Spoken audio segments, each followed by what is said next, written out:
estou finalizando meu curso de psicologia, meu último semestre, e a convite da LabQ nós estamos aqui hoje com grande procura para falar sobre a importância de saúde mental, mais de conhecimento, a verdade é essa, seria mais de esclarecimento para este tempo que nós estamos vivendo, conturbado e que onde tem aumentado também a procura por psicólogos, por profissionais da área de saúde para se tratar sobre várias questões no quesito de saúde mental, ok? Nós vamos falar sobre o Setembro Amarelo e uma das coisas assim, que eu até gosto de falar muito, que às vezes a gente fala muito de saúde mental só em setembro, né? Tem por conta do Setembro Amarelo, mas é importante a gente ter essa noção de que saúde mental a gente não precisa falar só em setembro. Os transtornos, eles não escolhem os problemas, eles não escolhem um mês para se manifestar. Então, eles estão presentes ao longo da nossa vida e é muito importante que nós estejamos assim, realmente com a mente aberta para entender, para procurar ajuda caso precisar e em todos os meses do ano, tá bom? Quem aqui tem uma noção de por que setembro e por que amarelo? Vamos parte mais de história. Alguém tem alguma ideia? Já leram alguma coisa sobre? O mês que mais tem suicídio, o que mais? Não tem certo e errado. É que sempre tem um motivo, né? Por que setembro e por que amarelo? Então vamos um pouquinho para a história de onde tudo isso surgiu, de onde começou. Tem uma cadeira aqui na frente. Uma só. Tem uma.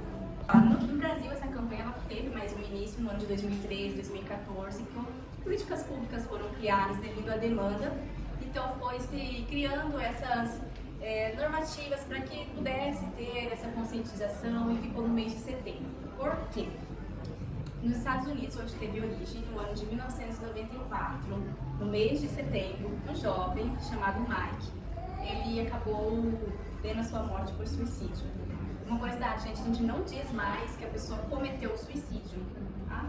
Esse termo cometer suicídio não se diz mais, porque no sentido de cometer, dá a ideia de cometer um crime, e a gente sabe que hoje o que leva uma pessoa, né, a tirar a própria vida é uma questão patológica, algo realmente uma doença séria. Então a gente não diz mais que fulano cometeu suicídio, fulano morreu por suicídio, ok? Só a nível de curiosidade aí, pra gente saber como falar, como transmitir a mensagem corretamente. E então, no ano de 94, no mês de setembro, o Mike, ele teve a sua morte por suicídio e ele era muito conhecido pela comunidade, pelos amigos, por ser um garoto, tinha 17 anos, por ser um garoto muito alegre, muito esperto, muito inteligente. Ele sozinho reformou um Mustang na garagem da casa dele. Ele montou uma oficina dele e ele reformou o Mustang. E quando isso aconteceu, quando ele terminou de reformar o Mustang, ele foi lá e tirou a própria vida. Então pegou muitas pessoas de surpresa, os pais, familiares, amigos. E muitos diziam que não jamais imaginavam, porque era sempre alegre, estava sempre sorridente, sempre pra cima. E fica também aí, né, um alerta de que às vezes a gente pensa que a pessoa que está com depressão, que está com algum problema doente, ela está sempre chorando, né? Fulano não pode ver que quando acontece alguma coisa, as pessoas falam assim, nossa, jamais imaginaria, porque era uma pessoa tão de boa, estava tão tranquilo, sempre sorrindo. Então a gente precisa ter esse olhar mesmo de entender que não é apenas estar chorando, que a pessoa está triste, que ela pode acabar chegando aí a tirar a própria vida, tá? E no velório dele, os familiares, os pais, amigos distribuíram aquela fitinha amarela, alertando e com frases de apoio, se você precisar, pede ajuda, com frases de alerta. Então, por isso que no mês de setembro ficou conhecido como Setembro Amarelo, um mês de prevenção ao suicídio, e por isso que o lacinho amarelo é o que representa aí esse mês, né, toda essa simbologia. E esse movimento ele foi só ganhando força e ficou conhecido mundialmente. Dia 10 de setembro é o dia que a gente realmente fala sobre saúde mental. Tá bom? Então a gente acaba desenvolvendo a campanha durante todo o mês de setembro, tá?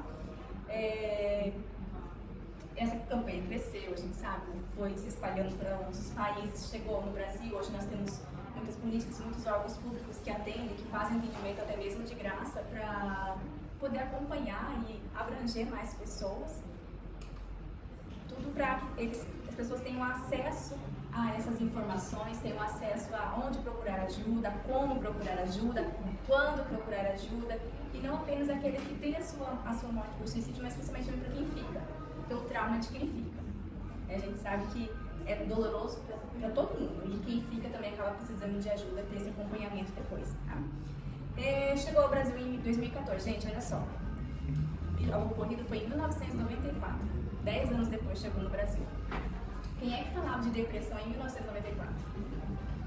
Quem é que falava de psicólogo, saúde mental em 1994? Isso não existia, era preguiça. Né? Eu lembro que a gente era criança, assim, estava até com preguiça. Quando alguém tinha alguma dificuldade, e às vezes tem uma dificuldade intelectual, ele é leve, você é débil mental, era isso que a gente falava. Então olha só como que a falta de informação fez a gente acabar fazendo julgamentos incertos e estigmatizando as pessoas, rotulando as pessoas, sem saber que na verdade o que ela precisava era de um acompanhamento especializado por conta de alguma vulnerabilidade que ela estava passando. Tá? Então, em 2014, chega no Brasil, né, foi criado pelos órgãos responsáveis, secretarias de saúde, e ficou reconhecido dia 10 de setembro como Dia Mundial de Prevenção do Suicídio no mundo. Aqui. A criação do Setembro Amarelo veio para conscientizar, como nós estamos fazendo aqui hoje com vocês. Então, existem muitos mitos em torno, né, da doença, da depressão, da saúde mental, muitos estigmas que se criam sobre isso. E tem um mito de que a gente não pode falar. Então, se a gente não pode falar, porque se a gente fala, aí vai acontecer mais. Então, não, nós precisamos falar, nós precisamos conscientizar, nós precisamos orientar, porque a gente precisa passar a informação adiante, a gente precisa falar, olha, vem cá, vamos conversar. O que são os sintomas? O que é que pode acontecer? Onde é que você pode buscar ajuda? Então, é um desses mitos que não se pode falar, que vai ter um efeito avalanche, que fala, né, que se fala de publica acaba depois os outros indo. Então, isso não é verdade. Tá? Vem falar sobre a questão de saúde mental, desculpa, gente, a conscientização das ações de saúde mental, emocional, prevenção do suicídio durante todo esse mês de setembro. Como eu falei para vocês, a gente fala no mês de setembro, conta toda essa campanha, mas não é apenas no mês de setembro que nós precisamos falar. Inclusive, nós temos o Janeiro Branco, que também é conhecido como mês de prevenção à saúde mental. Tá? Como é que a gente pode evitar? A maior parte dos casos de suicídio, eles poderiam ter sido evitados se houvesse um acompanhamento. Por quê? É comprovado cientificamente, gente, que os maiores casos de suicídio que aconteceram, as pessoas tinham algum tipo de transtorno psicológico, que não foi diagnosticado. Então, se as pessoas tivessem um acompanhamento, tivessem um atendimento adequado, se fossem diagnosticadas corretamente, isso poderia ser evitado. Por quê? Elas seriam medicadas, elas seriam tratadas, teriam um tratamento certo e poderia evitar isso. Tá? De acordo com o site oficial da campanha, 100% dos casos de suicídio estão relacionados a doenças mentais não diagnosticadas. Então, assim, não é 2%, 50%, 100%. São doenças mentais que não foram diagnosticadas, nem tratadas, né? Ou tratadas incorretamente. Chega ali e fala, não é TDAH, e quando vai ver, não é TDAH. Isso também acontece muito. Infelizmente, profissionais que dão, sim, o diagnóstico errado e o paciente acaba ficando ali rotulado e achando que ele passa a vida inteira achando que ele tem determinado transtorno, e quando você vai ver, ele não é realmente aquilo, e ele acaba entrando em um tratamento que não é o adequado para ele também. Isso que eu trouxe para vocês, só para vocês terem uma noção do gráfico de suicídio no mundo. Tá? Essa parte em azul, acho que não sei ali, essa parte em azul, que está 36%, são os transtornos de humor. É a maior causa de suicídio do mundo hoje. São decorrentes de transtornos de humor, que entra depressão, ansiedade, bipolaridade, tá bom? Então, é o que mais influencia, vamos dizer assim, que leva a pessoa ali a tirar a própria vida. E os transtornos, em segundo lugar, de uso de substância química. Então, se a pessoa já tem uma predisposição a ter algum transtorno, gente, psicológico, ela não pode, em hipótese alguma, usar alguma substância química. Tá? Porque isso pode desencadear mais rápido e alucinações, delírios, e ela pode ficar mais suscetível ainda a tentar contra a própria vida. Ok? Então, a gente vai acabar falando da depressão, que é o transtorno que mais diagnosticado e que acaba levando os pacientes, as vítimas, a um ato tão tão cruel, tão cruel contra si próprio, né?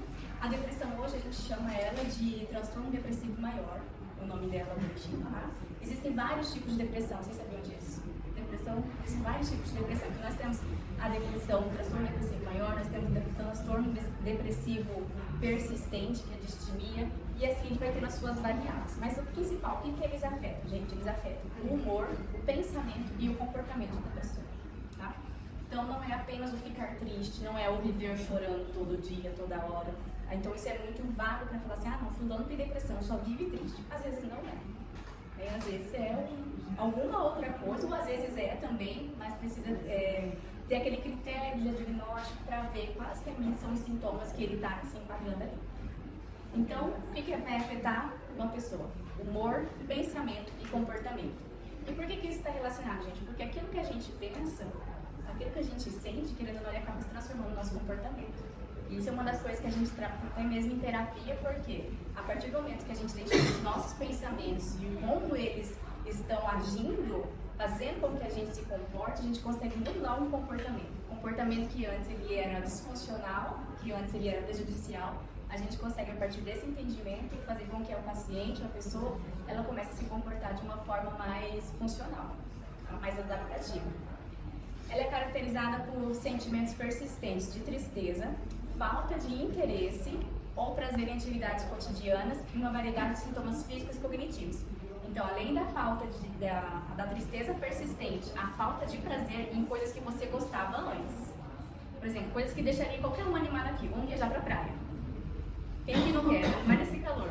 Uma pessoa, quando ela está nesse quadro, ela não sente prazer nisso. Ela não sente prazer em coisas que antes ela ficaria muito feliz, muito animada, estaria ali, sabe, naquela euforia, vamos embora, tô pronta, já tô com a roupa de ir. Nesse caso do transtorno, a pessoa não sente prazer com nada que antes ela gostava, tá?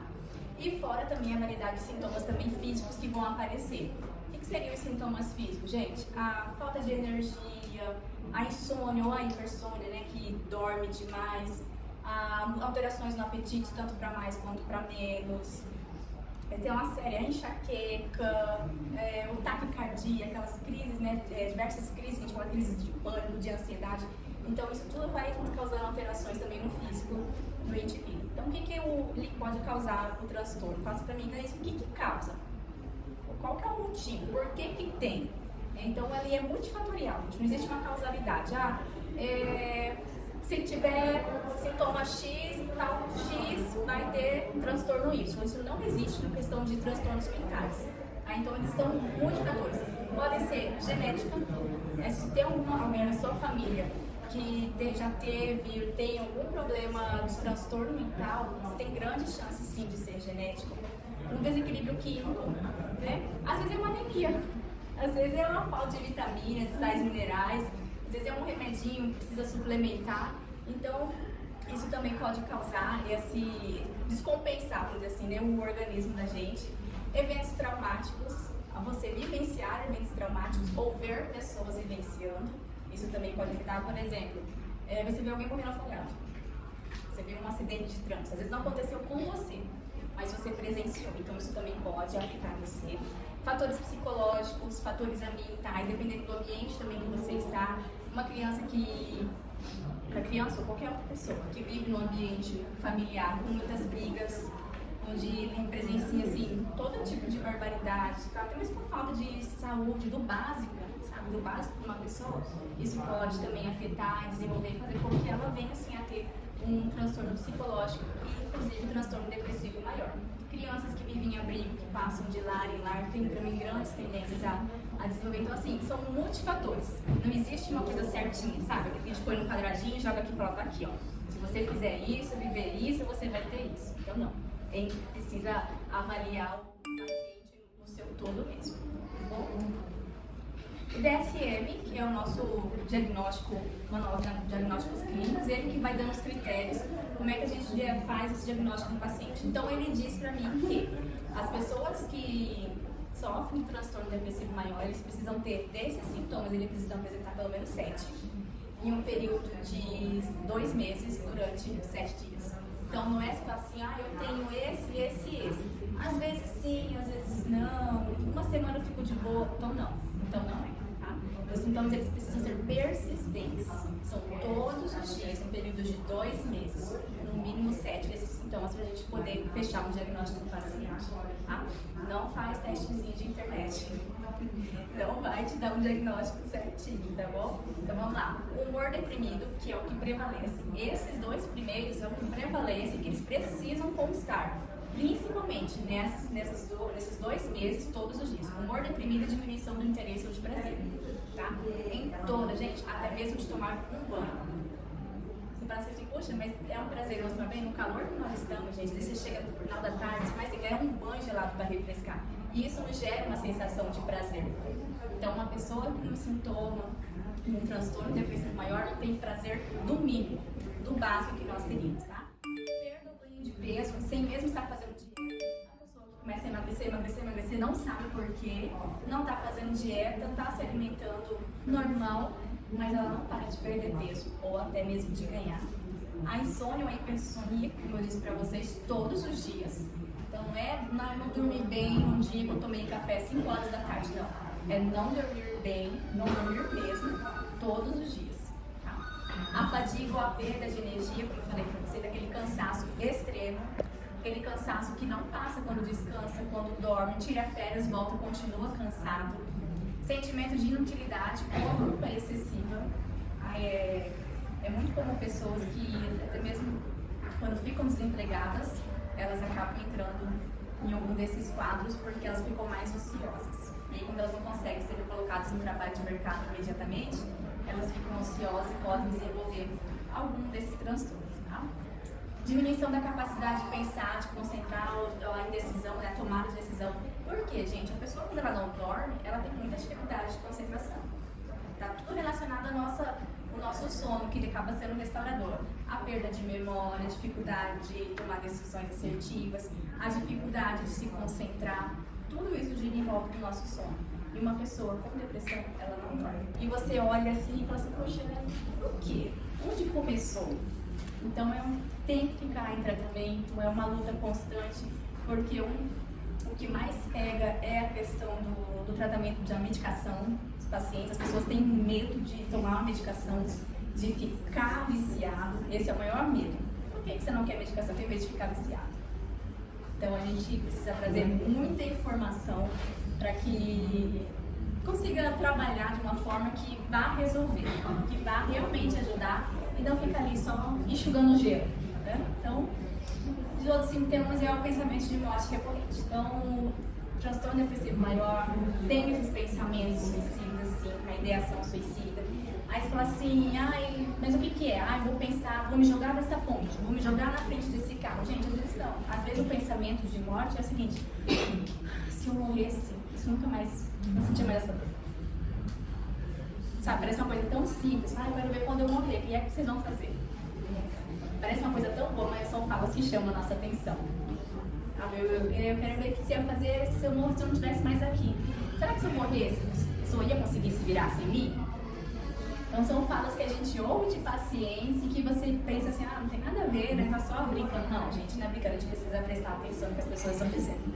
Porque diferente do que dizem, né? Que quem quer se fazer mesmo, né? Quem quer se matar mesmo, vai e se mata. Não fica falando, não é verdade.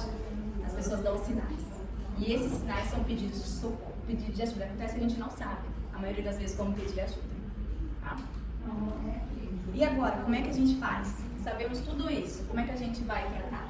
É com psicoterapia, é com medicamento, a gente precisa do suporte social, família, amigos, comunidade, seja de igreja, e quem faz trabalho voluntário, escoteiro, tudo, gente, tudo que vocês imaginarem, atividade física.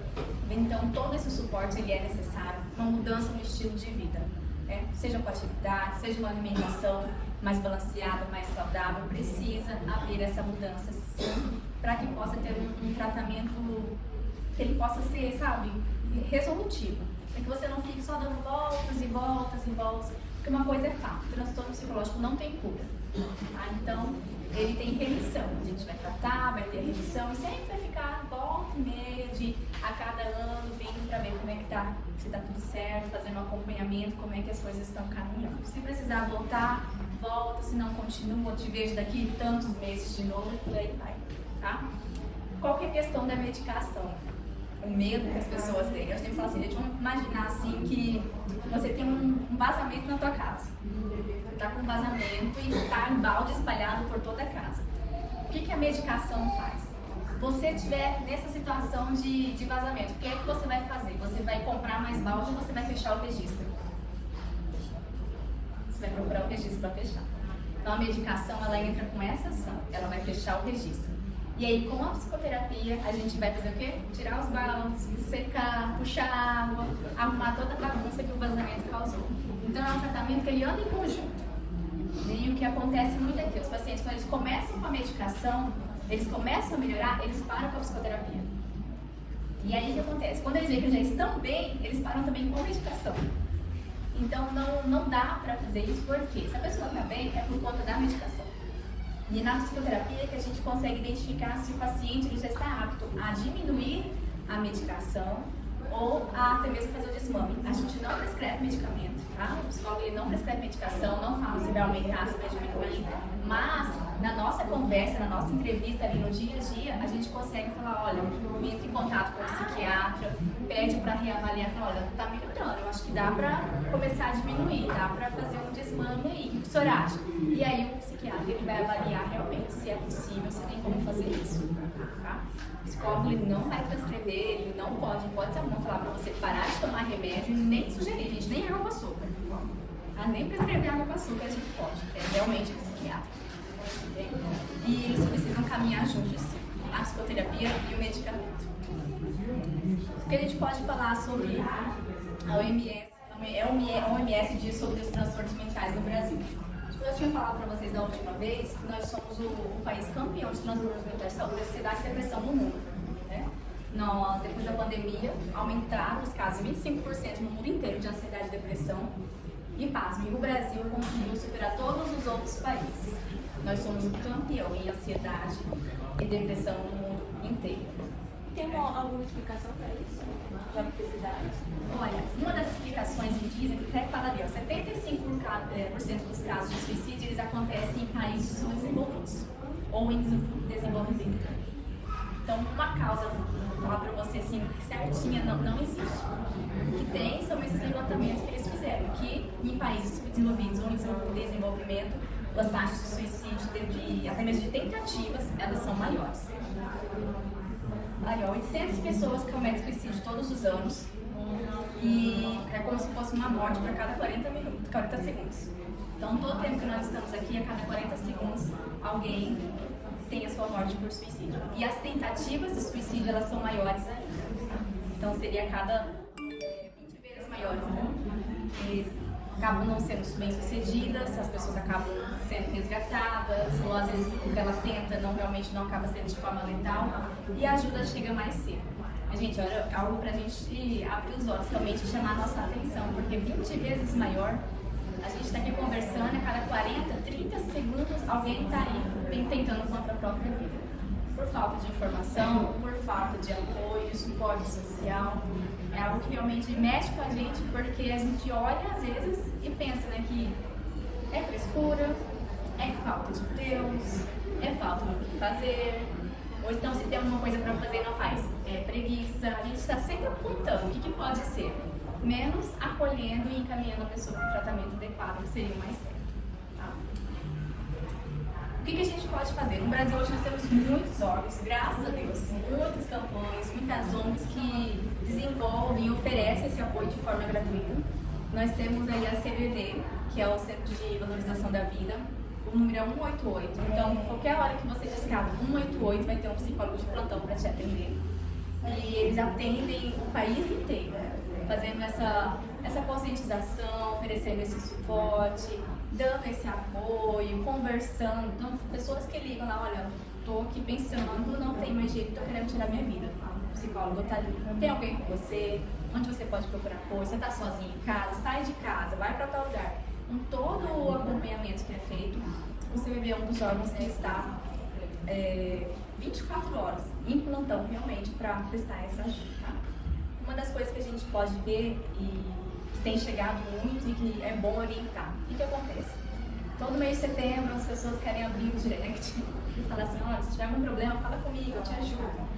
Mas, gente, atender um paciente com depressão sem ter o preparo para isso é muito difícil e ao mesmo tempo perigoso. Porque uma palavra que você pode dizer, uma palavra para você soe totalmente inofensiva, para quem está ali sofrendo, pode ser um gatilho e ele realmente finalizar o que ele já estava pensando há muito tempo. Por exemplo, quantos aqui de vocês diriam para uma pessoa que está depressiva que você não, você precisa ser forte? Você precisa ser forte.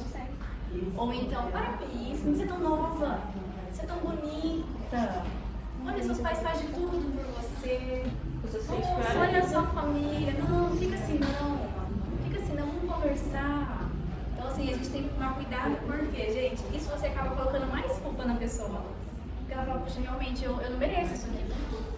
Eu tenho de tudo e tô me sentindo assim, então realmente tem um problema comigo, eu vou resolver isso do meu jeito. Então, a gente precisa realmente ter muito cuidado com o que vai falar, para evitar que o pior aconteça nesses casos. O que vocês podem fazer? Olha, chegou pra mim, alguém conversou comigo, eu não sei o que fazer, não sei o que falar.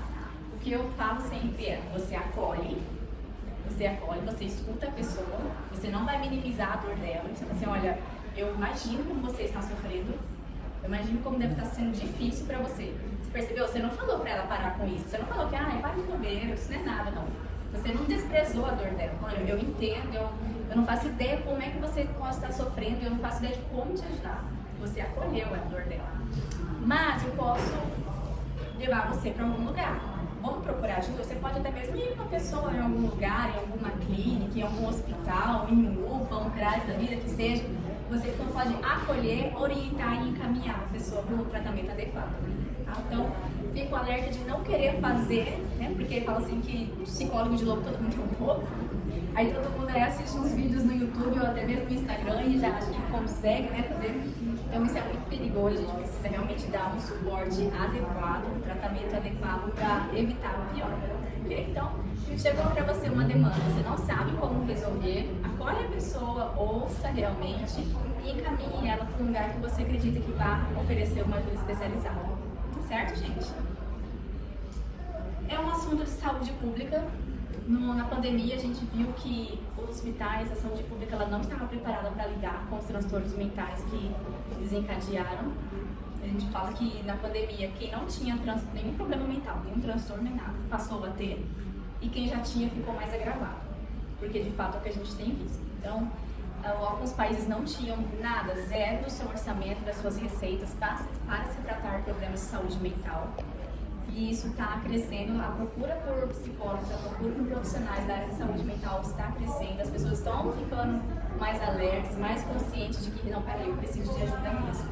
Então eu fico alerta para vocês também, caso vocês não precisem mais, sabe, alguém que precisa, conseguir conversar, como que eu faço para alguém que precisa ir? Primeiro a pessoa precisa querer, gente. Então, primeiro passo, faz parte da cura, querer ser curado. Então, às vezes a pessoa não quer ir, o que eu faço? Ela não quer ir, eu não tenho o que fazer, infelizmente. A não ser que a pessoa esteja em direção suicida, atentando já ali contra a própria vida. Aí ela não tem que querer, você pode levar ela à força. É a única forma que um tratamento mental a gente consegue sem que a pessoa queira a adesão, quando ela já está atentando contra a própria vida. Porque se ela não quiser, antes a gente não consegue fazer nada. Tá? Ela trabalha na conscientização, acompanha o Setembro Amarelo. Conscientização dos sintomas, para que as pessoas possam identificar possíveis causas e buscar ajuda quando precisar. É o que a gente está fazendo aqui.